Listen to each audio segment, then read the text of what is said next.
Are quilts better than sleeping bags? The short answer to that question is no, they're not. But the real answer to that question is, it depends which quilt you're using and why. See, while almost all sleeping bags are designed for nearly all backpackers, quilts, well, they just aren't. That is until one quilt came onto the market. See, we've gone through about 3 big paradigm shifts in this debate to get to where we are now, and this, the 4th one, I think it changes everything. If you're anything like me, you've seen quilts on the market for a while, but you've always been a little bit hesitant because you're not sure if they'd be warm enough, comfortable enough, or just right for your style of backpacking. And once you understand where we've come from in this whole argument, you realize that those feelings are very legitimate. But if that is how you're feeling, I'm excited to say I think I have an answer, so let's get to it.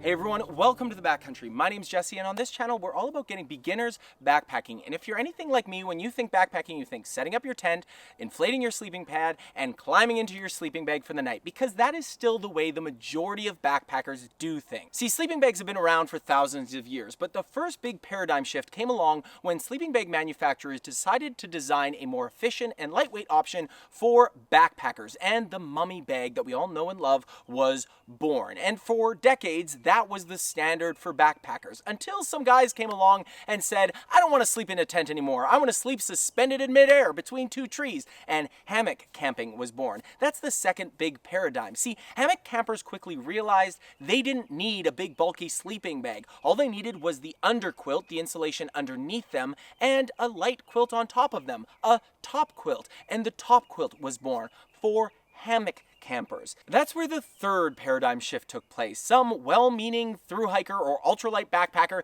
came upon some hammock campers and said, hey, what you got there? It's a whole pound to 2 pounds lighter than what my big bulky sleeping bag. I don't need the back fabric. I've already got an insulated sleeping pad. Why don't I use that instead? And tent backpackers, ground dwellers as the hammock campers call them, started using hammock top quilts. Do you see what's going on there?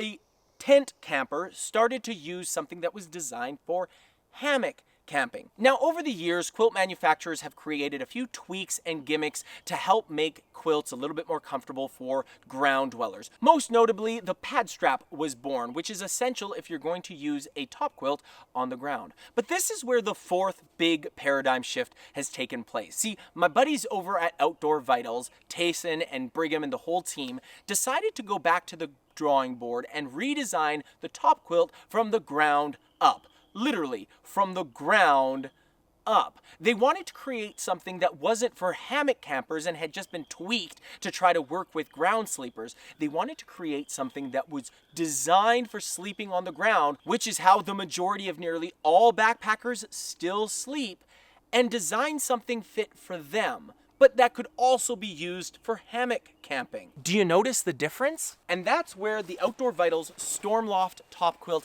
came into existence. This quilt was the first quilt I ever used. I was pretty hesitant with quilts, but I knew when I was preparing for my thru hike on the GDT that I wanted a ultralight option, even if it wasn't going to be something that I was going to stick with after the trail. And I honestly thought I'd use the quilt for the GDT and I'd go back to sleeping in sleeping bags afterwards. But this has changed all that for me. Now, don't get me wrong, I still love sleeping bags and I still think they're a really good option for some situations, but by and large, I'll probably be switching to top quilts more often than not, especially in the summer months. So what makes this quilt so different for the average backpacker who may never have used a quilt before? And could this be the perfect entry option to get you hooked on quilts to decide whether or not they are something for you? I know for me, it worked, and I suspect it could work for you too. I want to look at a few of the key features that sets this quilt apart from other quilts that are designed for hammocks and just been slightly tweaked for ground dwelling, so that you can see how this was really designed for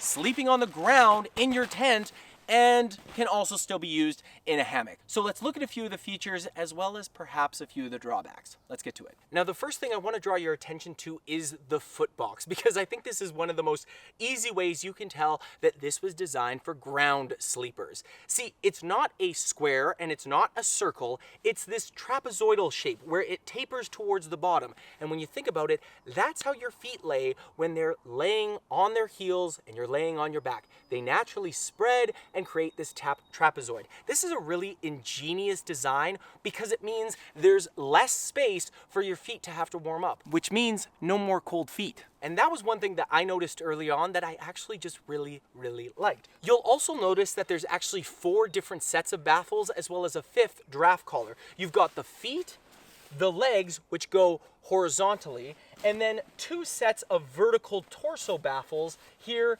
and here with the draft collar on top. The reason that's significant is because hammock campers and a lot of long distance hikers like thru hikers want the flexibility of being able to shape and move all their down around their sleeping bag so it's exactly where they want it. But most backpackers don't want that. They just want their down to stay where it's supposed to be, in the foot box, around their legs, around their thighs and middle of their torso, and along their chest. And with these sets of shorter baffles, that's exactly what happens. The down stays where it's supposed to be. See, these baffles aren't sewn through, which means that they're actually created to give a lot of extra loft so that the bag and the down can loft properly. The down is 800 fill power RDS DWR treated down, which means it's water resistant, so if you get condensation and sweat on it, it's not the end of the world. Even a little bit of rain probably isn't going to take this thing out of the game, which is really good to have when you're dealing with down. The weight of this quilt is 1 pound 7 ounces. You save a ton of weight when you get rid of all that excess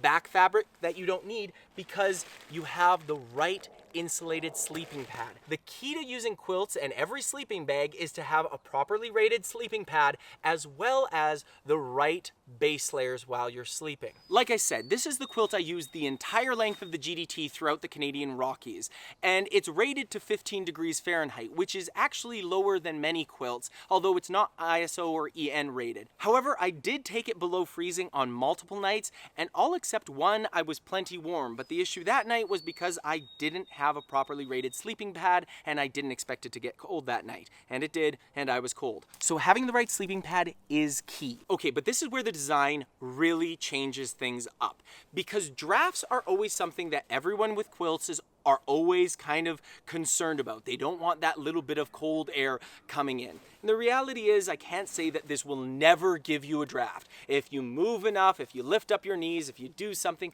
you might get a little cool air in the sleeping bag. But if you're wearing the right base layers and you're using the pad straps properly, you'll actually have everything more tucked in efficiently, so you'll warm that air up just all the more faster. But what really sets this quilt apart are these, what I call the side wings of the sleeping pad. Do you see how they bow out just nicely and come in nice and tight right here in the shoulders? This creates a super efficient design to close out all those drafts and have it fit tightly around your shoulders. In fact, this design, when partnered with the button around your neck, just naturally folds over your shoulders and comes down the side of your back. No having to fiddle with other strings or gadgets or get it all in the right place. Because the shoulders are designed with this perfect ergonomic fit, everything just falls in place where it should be. So you can just lay back and relax. Now, of course, I recommend using the pad straps. It comes with 2. I used one nearly every night, and on cold nights, I would add the second one.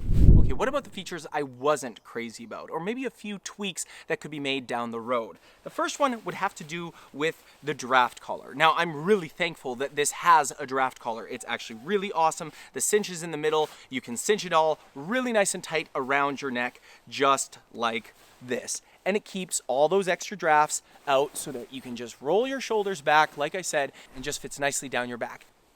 However, because it's just one long tube along the entire length, something I quickly discovered was that the down would tend to migrate down to the sides rather than staying up towards the middle, where I often kind of would prefer it to be. So I'd often have to just gently try to move the down into the middle. Not a big deal, but perhaps just 2 baffles in the middle could make a big difference. So I've already passed that information off to Outdoor Vitals. The other thing that I wasn't crazy about was the actual feel of the fabric. It's that kind of shiny feeling, and I expected it to feel really uncomfortable on my body. Now, I wouldn't say it felt uncomfortable. I really didn't notice it that much at all, and it was much less uncomfortable than I expected it to be. Still, perhaps a little bit more of a softer fabric might be nicer. That being said, Brigham has actually told me they've changed manufacturers for their shell fabric, which is a 10 denier ripstop nylon, and he expects that feel to feel a lot better. So maybe one day I'll get to check that out. The third thing that I found that just wasn't the most user-friendly was the pad straps. Now, they're actually really easy to use. They have great great little clips that clip in